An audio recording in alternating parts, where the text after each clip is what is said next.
Bonsoir. L'interdépendance entre le Cameroun et les autres pays de la sous-région Afrique centrale tient un ensemble de facteurs.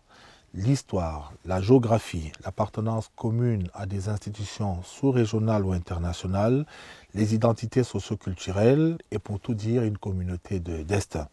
Mais il reste que cet idéal communautaire, porté par l'ensemble des chefs d'État de la sous-région, au premier rang desquels Paul Biya du Cameroun, demeure une quête permanente qui n'est pas à l'abri de quelques contrariétés, qu'on vient de nous le rappeler. L'actualité récente au sujet des rapports entre la Commission bancaire d'Afrique centrale, COBAC en abrégé, et la Caisse des dépôts et consignations de notre pays. Face à cette situation qui n'est sans doute pas à l'abri de nouveaux rebondissements, les plus hautes autorités camerounaises ont donné quitus à la SEDEC de poursuivre sereinement ses activités en ce qui concerne notamment la collecte des fonds en déshérence, en attendant que le droit communautaire intègre cette matière dans son architecture réglementaire. Pour mieux comprendre l'ensemble des contours de cette affaire, nous sommes allés à la rencontre de Richard Evina Obam, le directeur général de la Caisse des dépôts et consignations. Et avec lui, soyez rassurés, nous ferons le tour de la question. Et juste après, nous vous proposerons à nouveau de feuilleter quelques bonnes pages du séjour du couple présidentiel camerounais à Paris en France, dans le cadre de la cérémonie officielle d'ouverture des Jeux Olympiques Paris 2024, dont le rideau vient tout juste d'être tiré. Chers téléspectateurs, merci de nous accorder votre hospitalité.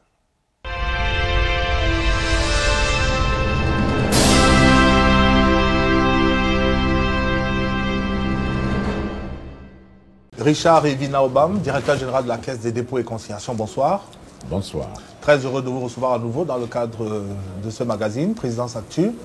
Alors, le président de la République, à travers une instruction transmise au ministre d'État, secrétaire général de la présidence de la République, au ministre des Finances, votre tutelle technique, vous donne le quitus de poursuivre la collecte des fonds en déshérence, alors même que la COBAC, la Commission bancaire d'Afrique centrale, vous enjoint depuis le 11 juillet dernier de surseoir à cette activité.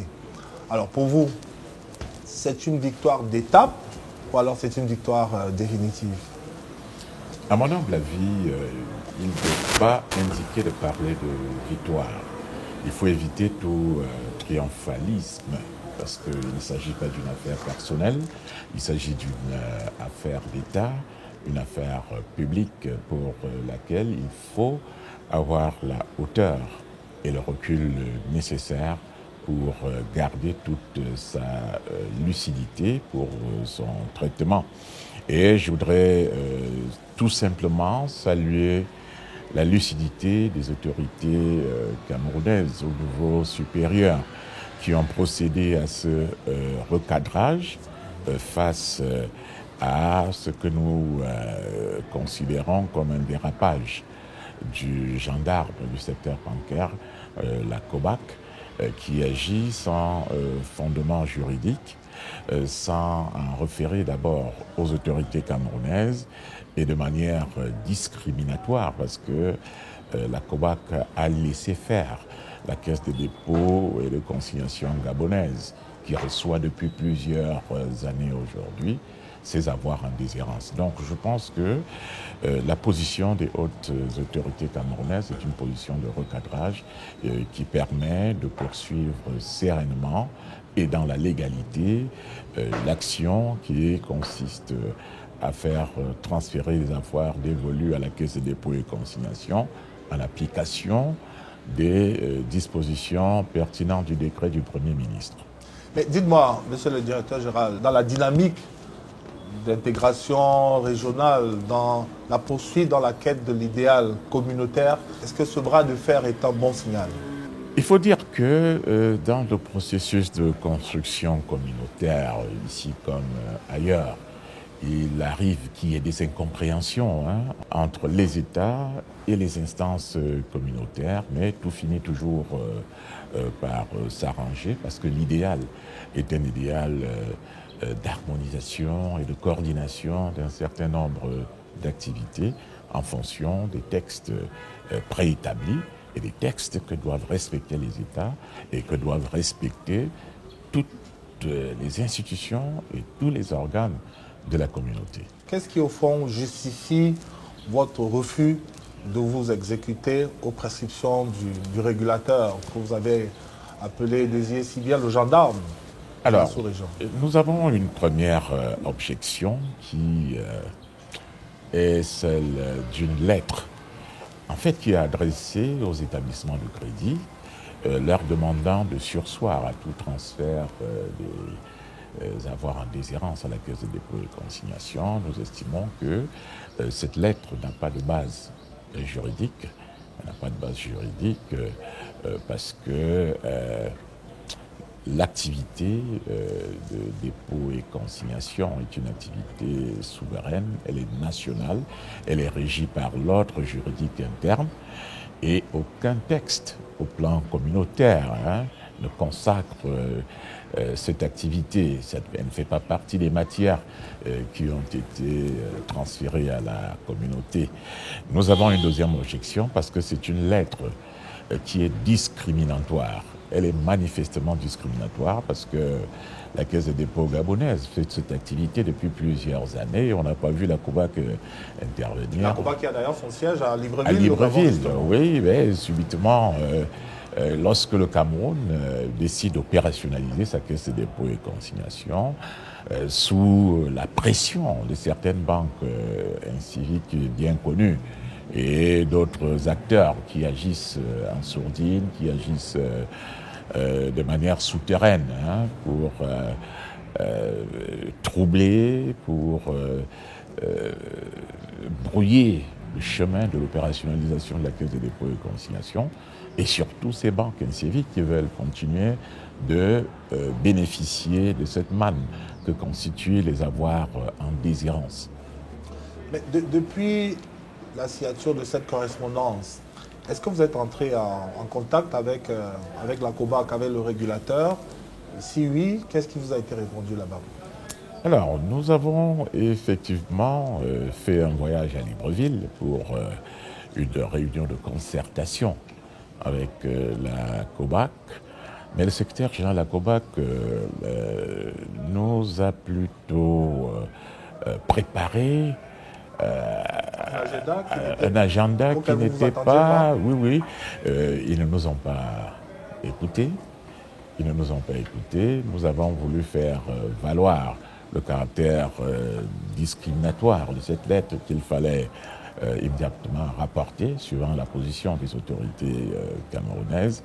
Mais aussi, nous avons voulu discuter de droit communautaire avec les responsables de la COBAC, pour leur démontrer que ni le texte de 90 qui crée la COBAC, ni le texte de 92 qui organise l'harmonisation de la réglementation bancaire en Afrique centrale ne confère à la COBAC des compétences en matière de caisse de dépôt et consignation. La caisse de dépôt, le service public de dépôt et consignation est un service national, souverain. Il est hors de question que l'ensemble de ces activités soit encadré par la COBAC. Nous avons voulu suggérer que la COBAC se limite aux opérations de banque. C'est-à-dire qu'au cas où la Caisse de dépôt et consignation arriverait à faire des opérations de banque, que celles-ci soient régulées par la COBAC. Et c'est une pratique généralisée. En France, la Caisse de dépôt et consignation est régulée par l'autorité de contrôle prudentiel et de résolution pour ce qui est des opérations bancaires. En Afrique de l'Ouest, dans le cas de l'UEMOA, la réglementation bancaire a pris le soin de mettre la Caisse de dépôt et consignation hors de son champ d'application et a demandé qu'au cas où une Caisse de dépôt et consignation veut faire des opérations bancaires, qu'elle crée une filiale. Et il est bien précisé là-bas que les fonds et dépôts et cautionnements reçus par la Caisse de dépôt et consignation ne font pas partie des fonds reçus du public. Et il faudrait bien que la COBAC intègre cela, que la discussion puisse porter sur ces sujets pertinents. Alors, pour justifier sa démarche, la COBAC évoque, entre autres raisons, la nécessité de clarification préalable de la nature des fonds à transférer et les modalités de leur conservation. Est-ce que c'est superflu pour la COBAC de se préoccuper de cela? Alors, nous pensons que la COBAC aurait dû se rapprocher des autorités camerounaises pour savoir comment la définition des fonds en question est faite, les modalités de conservation et de restitution. Alors, je peux vous dire que la définition, la classification de ces fonds est faite par la loi camerounaise du 14 avril 2008. Les modalités de conservation sont définies par le décret présidentiel du 15 avril 2011 et le décret du Premier ministre du 1er décembre 2023 portant modalités de transfert des fonds dévolus à la Caisse des dépôts et consignations. Sans oublier l'arrêté du ministre des Finances du 1er décembre 2023 portant organisation comptable et financière, modalités de dépôt et de retrait, de consignation et de déconsignation des 10 fonds.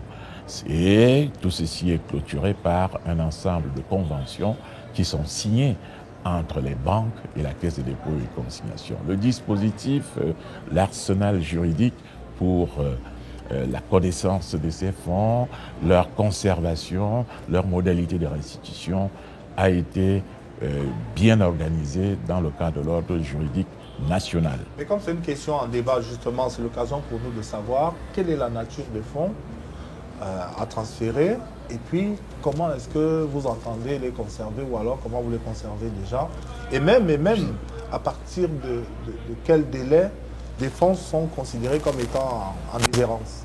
Alors, ces critères ont été arrêtés de commun accord avec la profession bancaire parce que tout a été fait dans le cadre d'une approche concertée qui a vu la participation active de l'APECAM et même de ces banques qui remettent le dispositif en cause aujourd'hui parce qu'elles veulent bien conserver cette manne. Alors, les fonds en déshérence, pour le cas des comptes inactifs, il faut distinguer les comptes courants des comptes d'épargne. Pour les comptes courants, la période d'inactivité est d'1 an. Le compte n'est pas mouvementé, ne fait pas l'objet d'opérations de la part de dépôt de la part du titulaire, en dehors peut-être des opérations du banquier lui-même, telles que les frais, les agios et autres. Mais ce n'est pas après 1 an qu'on transfère à la Caisse des dépôts et consignations. Il y a 5 années d'observation. Et c'est durant ces 5 années d'observation qu'on constate la déshérence et on transmet à la Caisse des dépôts et consignations. Donc pour les comptes courants, il faut 6 ans d'inactivité. Pour les comptes d'épargne, l'inactivité est constatée après 3 ans. Mais il faut 5 ans d'observation aussi, ce qui fait 8 ans avant le transfert à la Caisse des dépôts et consignations. Et je vous dis, ces critères ont été arrêtés d'un commun accord avec la profession bancaire. Et d'ailleurs, sur quelle base ils ont travaillé, sur quelle base ils ont transféré. Il faut dire que sur 19 banques au Cameroun, il y a 14 banques qui ont déjà transféré. Et maintenant, les modalités de leur conservation, nous sommes au siège de la Caisse des dépôts et consignations. On a cherché vainement à avoir quelques coffres-forts, il n'y en a pas. Oui. Ces fonds, vous les conservez où? Il faut comprendre que nous n'utilisons pas beaucoup les espèces. Les espèces, les opérations, c'est moins de 100 000. On peut accepter les espèces, mais le reste des opérations, c'est par les moyens modernes de paiement. Et la vérité est que nous avons ouvert des comptes dans toutes ces banques. Pour à nouveau conserver les fonds que vous leur... voilà, mais ce qui se passe, c'est de transférer de leurs comptes pour des comptes ouverts au nom de la Caisse des dépôts et consignations. Et c'était une mesure qui visait à éviter la déstabilisation des banques.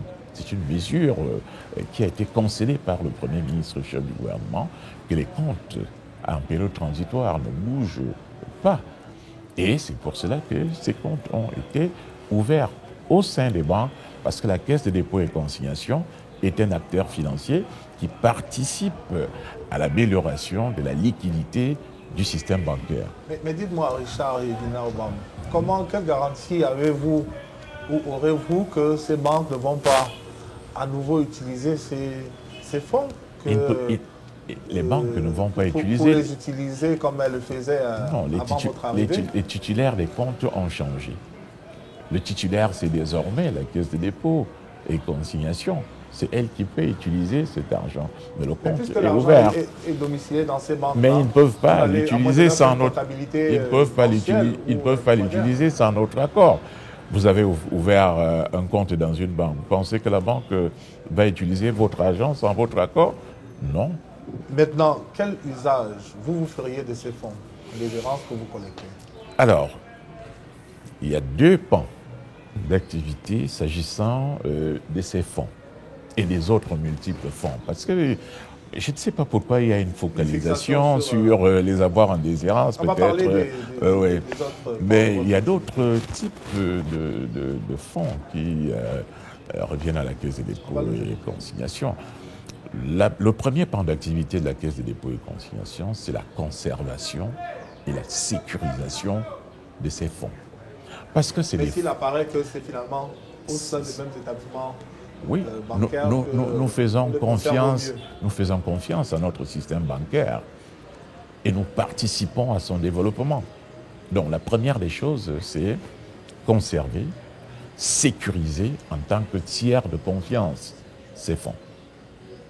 Et deuxièmement, il faut pouvoir les fructifier pour des besoins d'intérêt général, pour le financement des projets d'intérêt général, comme cela se fait partout. Au Cameroun, nous n'inventons pas la roue.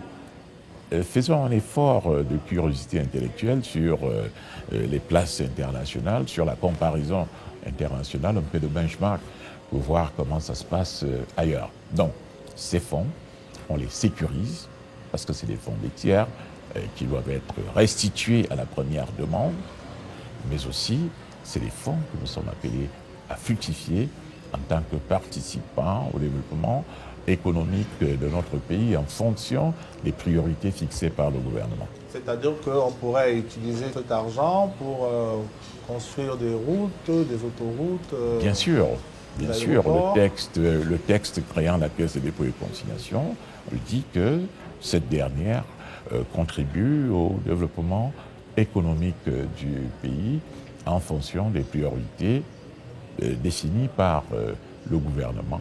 Pendant qu'on y est, M. le directeur général de la SEDEC, la COBAC a reçu un soutien de poids, en l'occurrence celui du Fonds monétaire international, qui, dans son rapport du 22 juillet dernier, je pense, soutient, et je cite la correspondance, que la SEDEC devrait être pleinement reconnue par la COBAC en tant qu'institution financière sans bénéficier des exemptions spécifiques en raison de son appartenance à l'État. Réaction? Nous ne sommes pas contre la supervision de la SEDEC par la COBAC. Nous sommes contre la supervision, l'encadrement de l'ensemble des activités de la SEDEC par la COBAC. La COBAC devrait, en fonction de ses textes statutaires, se limiter aux opérations bancaires qui pourraient être effectuées dans une certaine mesure par la SEDEC. Et puis, il ne faudrait pas qu'il y ait manipulation de l'opinion publique. Le FMI n'a pas à se prononcer, à prendre position sur un débat entre la COBAC et la SEDEC. Le FMI est dans le cadre d'un programme économique et financier avec le Cameroun où se discute un certain nombre de matières. Et pour le moment, nous avons discuté avec le FMI lors de sa dernière revue. Et au cours de cette revue, le FMI a demandé à la SEDEC de préparer les termes de référence, de présenter son plan stratégique à lui soumettre d'ici le mois de septembre.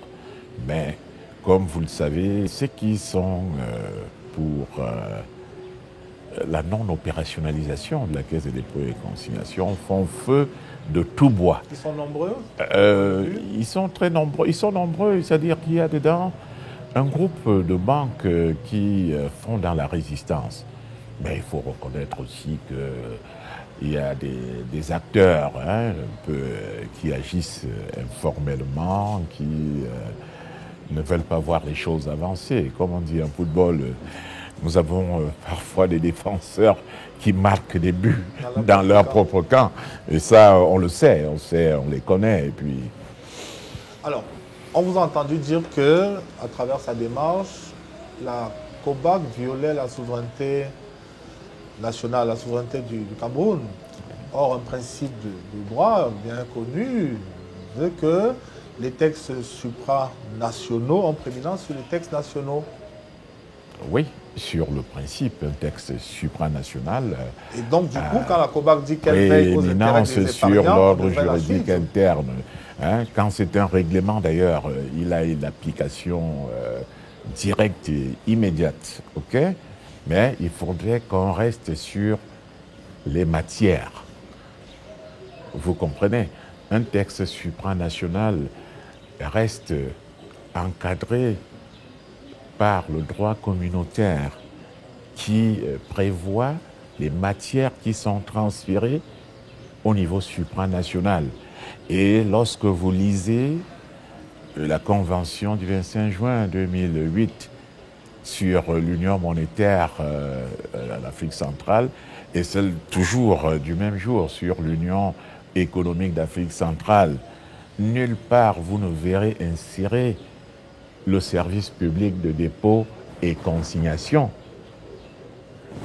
À l'UMAC, on parle de la politique monétaire, on parle du contrôle et de l'harmonisation de la réglementation bancaire, de la réglementation sur la monnaie, sur la réglementation d'échange. Nulle part dans le texte de l'UMAC, on parle des activités de dépôt et consignation. Donc manifestement, il y a vide juridique. Mais alors, pourquoi il n'y a pas vide juridique, c'est une matière qui relève de l'ordre juridique interne et qui a été légiférée. Il y a une loi qui a été réglementée, il y a un décret du président de la République, un décret du Premier ministre, des arrêtés du ministre des Finances. Ça veut dire que ce n'est pas une matière non réglementée, c'est une matière exclusivement relevant de l'ordre juridique interne. Mais la COBAC dit qu'elle agit pour préserver les intérêts des déposants. L'intérêt des déposants. La Caisse des dépôts et consignations camerounaise ne fait pas de la réception des fonds venus du public. Non, parce que les fonds venus du public, il faut faire attention entre ce qu'on appelle le dépôt dans le cadre du service public de dépôt et consignation et les dépôts bancaires, qui sont des dépôts des épargnants et qui se concluent par des contrats soit pour les comptes courants, soit pour les comptes d'épargne. Là, c'est de l'argent reçu du public. Par contre, les dépôts à la Caisse des dépôts et consignations, c'est des dépôts légaux, c'est des dépôts réglementés qui n'aboutissent pas à l'ouverture de contrats de comptes courants ou de contrats de comptes d'épargne. Non, c'est des dépôts réglementés que nous recevons pour les sécuriser et les restituer à la première demande. Il y a cette confusion qui semble s'installer. Richard Evinaobam, directeur général de la Caisse des dépôts et consignations, invité de cette édition de votre magazine, Présidence Actu. Monsieur le directeur général, comment les établissements bancaires, les établissements de microfinance se comportent depuis le déclenchement de cette affaire? Est-ce qu'elles ont poursuivi les opérations de mise en disposition, de transfert de fonds en votre direction, ou elles les ont suspendues? Alors, il est vrai que l'acte du secrétaire général de la COBAC est venu s'aimer un trouble dans un processus qui évoluait sereinement. Et aujourd'hui, nous avons sur les 19 établissements de crédit, environ 15 qui ont déjà transféré. Il y a un qui envisage de transférer ces jours-ci.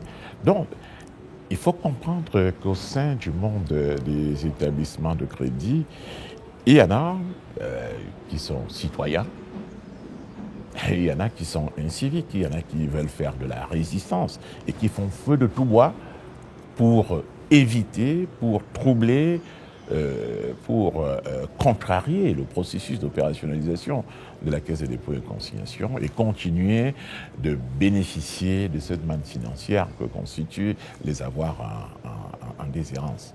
Mais je peux vous garantir que nous sommes déterminés à poursuivre notre action dans le respect des lois et règlements de la République. Mais nous restons aussi ouverts à tout dialogue constructif qui nous permettra de respecter les textes. En dehors de la gestion des fonds en déshérence, il y a la gestion des produits des consignations et des dépôts qui font partie de votre portefeuille, mais vous n'en parlez pas beaucoup.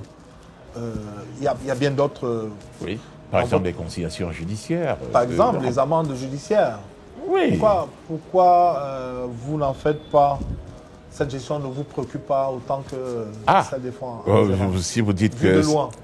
Vraiment vu de loin, je peux vous dire que nous avons mis un accent particulier pour la récupération de ces fonds qui sont dévolus à la Caisse des dépôts et consignations. Nous avons travaillé avec le ministère de la Justice et c'est le lieu pour moi d'exprimer toute ma gratitude au ministre d'État, ministre de la Justice, garde des Sceaux, qui a pris une circulaire en direction de ces services pour que les juridictions travaillent avec la Caisse des dépôts et consignations. Et je peux vous dire que nous avons fait le tour des cours d'appel où nous avons rencontré les chefs de juridiction, les greffiers en chef, et nous en sommes arrivés à des conclusions.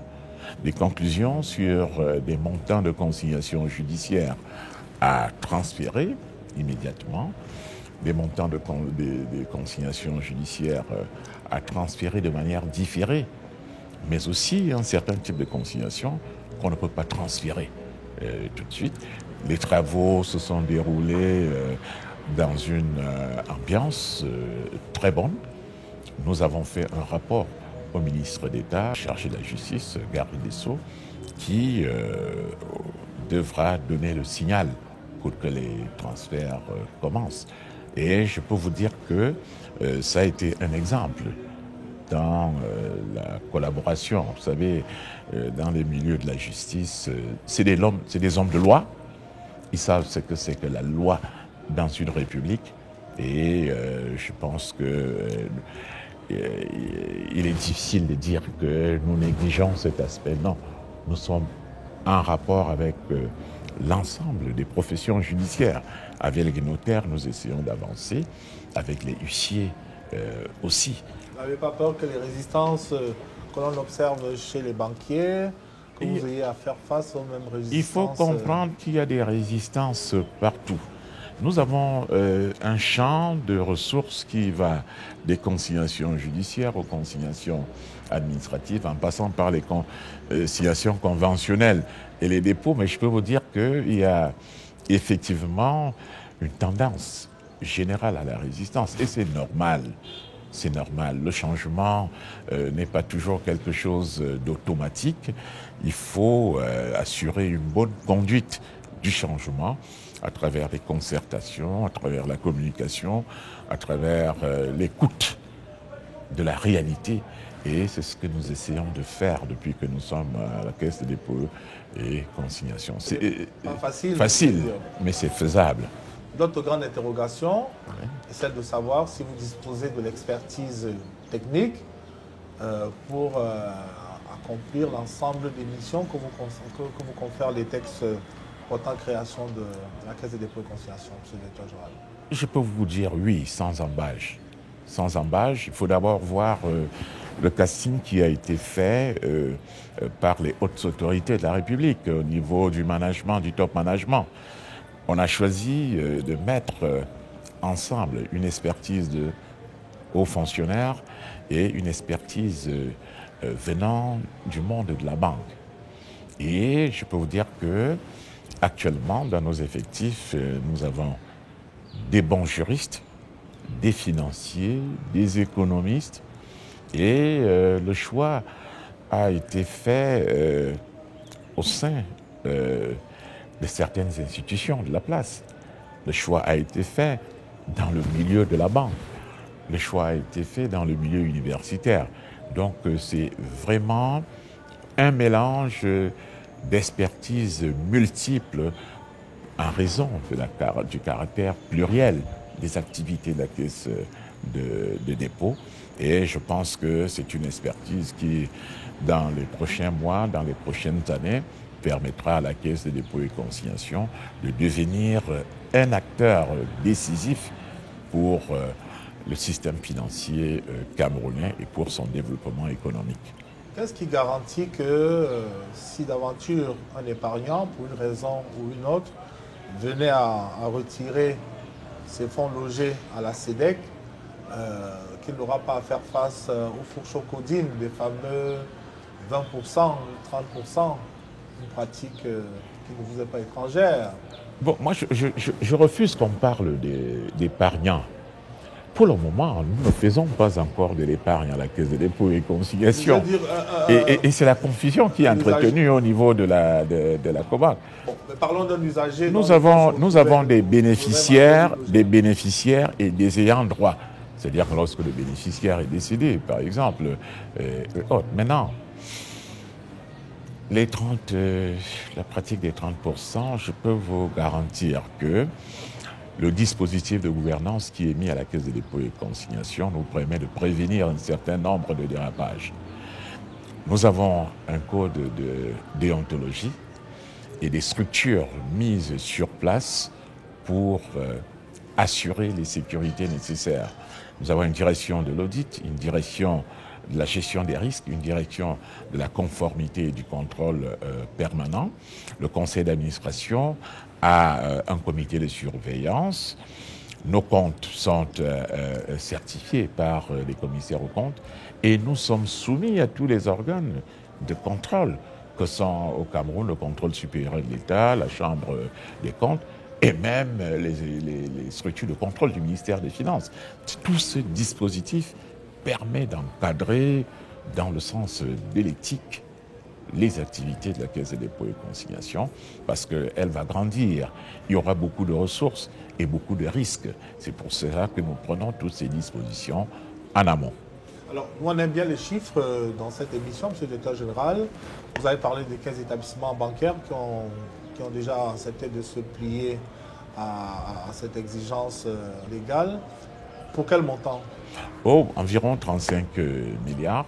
Mais nous savons une chose, c'est que certains établissements de crédit ont minoré les montants à transférer et c'est au cours des contrôles et audits que nous ferons, qui nous permettront de nous assurer de la sincérité et de l'exhaustivité des montants transférés et voir s'il y a lieu de prendre des sanctions pécuniaires et pourquoi pas envisager des poursuites pénales pour des dirigeants d'établissements de crédit qui auraient indûment conservé ces sommes qui sont en vertu de la loi des deniers publics.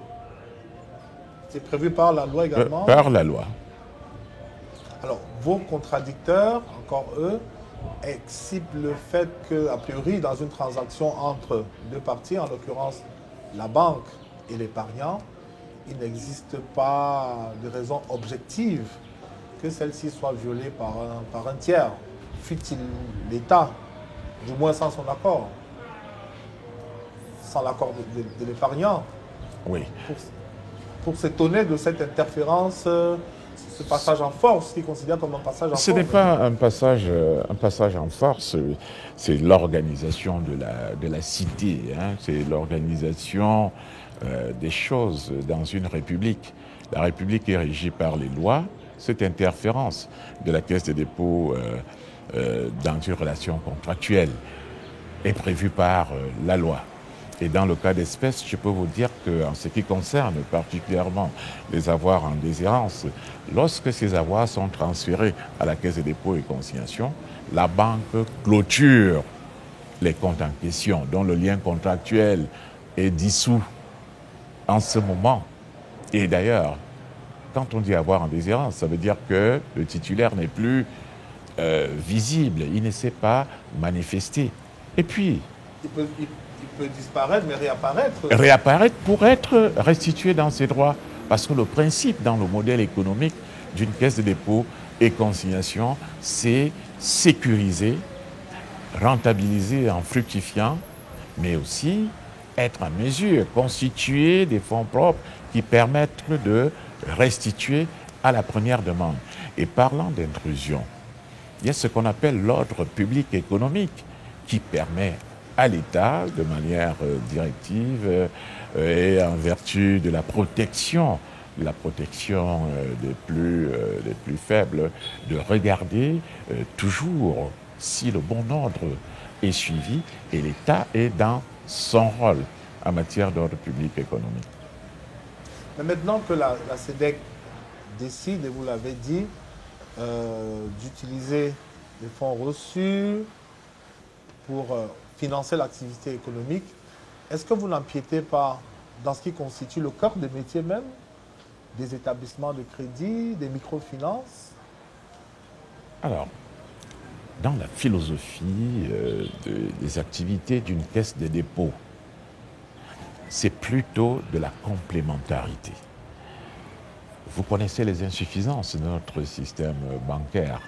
S'il y a une institution de financement qui peut venir les combler, je pense que c'est plutôt une bonne chose pour le système financier. Prenons en exemple la problématique des financements longs. Les banques au Cameroun ne font pas des financements longs. Alors, mais si la Caisse des dépôts et consignations arrive à amasser des ressources pour pouvoir combler ce vide, moi je pense que c'est plutôt bien pour le Cameroun. Sauf que vous ne le ferez pas avec 35 milliards. C'est pour cela qu'il faudrait que tous les acteurs jouent le jeu en transférant, en toute honnêteté, en toute exhaustivité, les fonds dévolus à la Caisse de dépôt et consignation, afin que celle-ci ait un potentiel qui lui permet, n'est-ce pas, de répondre aux besoins de financement de notre contexte économique, en dehors des autres actions que la Caisse de dépôt est appelée à faire en termes d'animation des compartiments du marché monétaire, marché financier et même marché bancaire.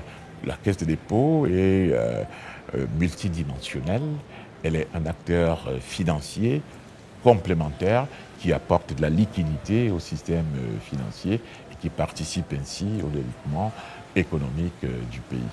Alors, on va se séparer avec cette dernière question, qui rejoint d'ailleurs la toute première. Vous avez reçu le quitus de la présidence de la République pour poursuivre vos activités de collecte des fonds en déshérence. La COBAC, qui est le gendarme, le régulateur reste campé sur ses positions. L'argent n'aime pas le bruit.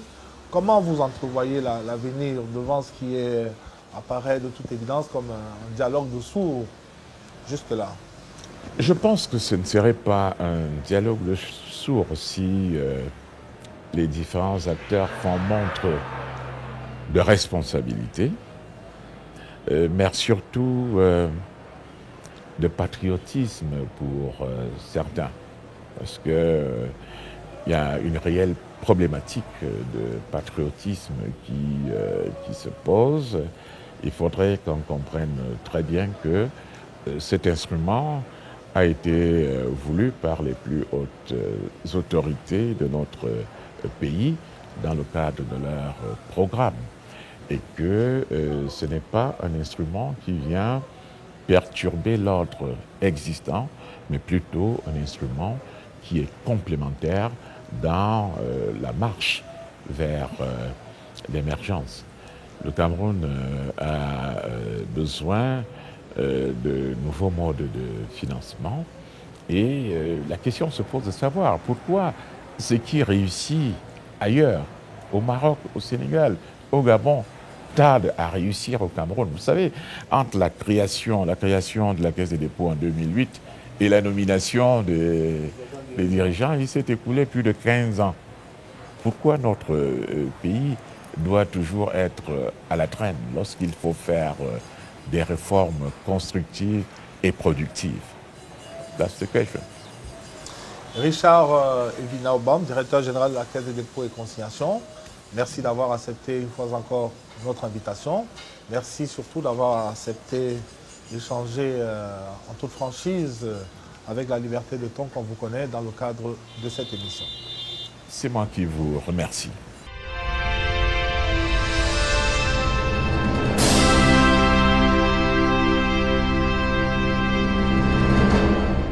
Comme annoncé en ouverture, le couple présidentiel poursuit son séjour dans le vieux continent après avoir pris part à la cérémonie officielle d'ouverture des Jeux Olympiques Paris 2024. C'était à la double invitation du président français Emmanuel Macron et du président du comité international olympique Thomas Bach. Et parmi les principaux temps forts du séjour de Paul et Chantal Biya à Paris, on peut relever, en marge de la cérémonie solennelle d'ouverture des Jeux, le tête-à-tête Biya-Macron de près d'une heure au palais de l'Élysée et la participation de la première dame Chantal Biya à un déjeuner officiel offert par Brigitte Macron, l'épouse du président français. Nous vous proposons à nouveau ce soir les clichés de ces moments qu'on n'est assurément pas prêt d'oublier.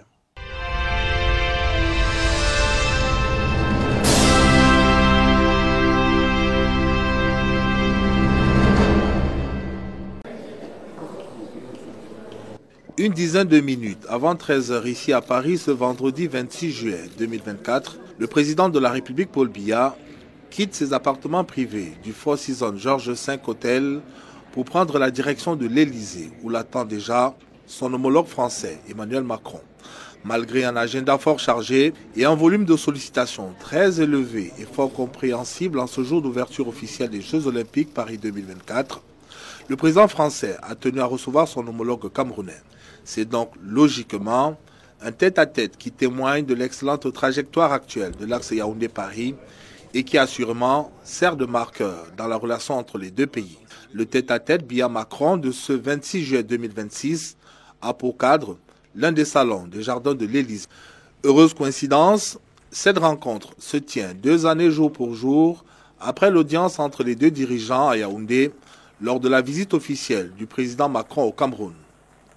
À son arrivée à l'Élysée, le chef de l'État camerounais est accueilli par son homologue français à sa descente de voiture, preuve de toute l'amitié et de la grande estime qu'il lui porte. En effet, c'est un Emmanuel Macron très attentionné qui vient ce 26 juillet 2024 à la rencontre du président camerounais. Dans le même temps, des honneurs singuliers lui seront rendus par un détachement français de 10 éléments, sabre au clair. Après avoir immortalisé ces moments uniques devant les objectifs des caméras, les deux chefs d'État vont se retirer pour des entretiens à huis clos. Des entretiens qui vont durer un peu plus de 45 minutes. Il ne fait pas de doute que cette nouvelle rencontre entre les deux dirigeants après Lyon 2018, Yaoundé 2022 et Paris 2023 leur aura permis d'évaluer les différentes avancées depuis ces précédentes rencontres et d'évoquer d'autres questions plus spécifiques. Après avoir pris congé de son homologue français, le président Biya va regagner son hôtel de résidence qu'il va à nouveau quitter un peu plus tard dans l'après-midi pour prendre part, cette fois en compagnie de la première dame Chantal Biya, à une réception offerte par le président français à l'endroit de l'ensemble des dirigeants invités à ces Jeux de Paris, avant de se rendre à la cérémonie solennelle d'ouverture. Pour revenir à la relation entre le Cameroun et la France, la fréquence des contacts entre les deux dirigeants et l'écoute bienveillante qui les entoure autorise à penser que celle-ci a encore de beaux jours devant elle.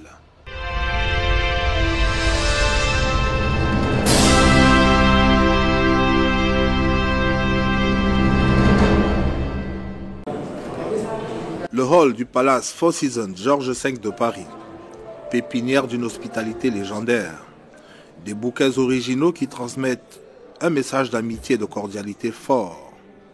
L'accueil réservé à Paul et Chantal Biya est des plus sympathiques et la décoration florale d'intérieur choisie pour accueillir le couple présidentiel camerounais épouse les couleurs chatoyantes choisies par la première dame Chantal Biya, qui à la suite de son illustre époux va serrer d'interminables poignées de main et partager avec toute cette communauté camerounaise venue à leur rencontre sa bienveillance communicative. Dans l'agenda de l'épouse du chef de l'État, ce jeudi 25 juillet 2024 à Paris, de nouvelles retrouvailles avec Brigitte Macron et les conjoints des autres dirigeants de la planète, invités à ces Jeux olympiques et paralympiques. Des retrouvailles qui font suite à une rencontre similaire en juin 2023 dans les jardins du Trianon ici à Paris. Peu avant 13h, les ascenseurs s'ouvrent et sur le trajet devant mener à l'hôtel Le Méris la première dame, où est prévue la réception, Madame Chantal Biya va serrer la main à l'ambassadeur du Cameroun en République française, André Magnus Ekoumou, et à son épouse Claire Ekoumou. Le décor ici en termes d'aménagement est identique à celui de la veille. Un décor propice à l'émerveillement. Et c'est dans cette atmosphère pleine de chaleur que l'épouse du président de la République va prendre place à bord de son véhicule pour honorer sa rencontre avec Madame Macron et les autres conjoints à l'hôtel Le Méris, une autre perle de l'hôtellerie française située en plein cœur de Paris. Pour y accéder, il faut en effet montrer patte blanche et c'est en toute intimité que l'ensemble des convives vont partager le déjeuner. L'initiative de l'épouse du président français de rassembler ses homologues autour d'un déjeuner, plus d'une dizaine en nombre, s'inscrit à n'en point douter dans le prolongement de la démarche choisie par le président français lui-même, Emmanuel Macron, qui a décidé de faire de ces Jeux olympiques et paralympiques un rendez-vous inclusif. L'inclusion sociale, une approche chère à la première dame du Cameroun, ambassadrice de bonne volonté de l'UNESCO pour l'inclusion sociale et qui depuis 3 décennies maintenant s'investit dans l'humanitaire et le soutien aux couches les plus défavorisées. Comme à son départ, c'est avec la même chaleur que la première dame sera accueillie à son retour à l'hôtel, n'hésitant pas, comme à l'accoutumée, de communier avec ses proches et toutes les autres personnes venues à sa rencontre.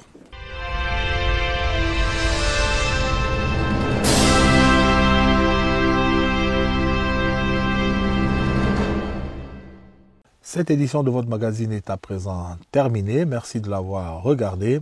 Retrouvons-nous dans 2 semaines. Bonsoir.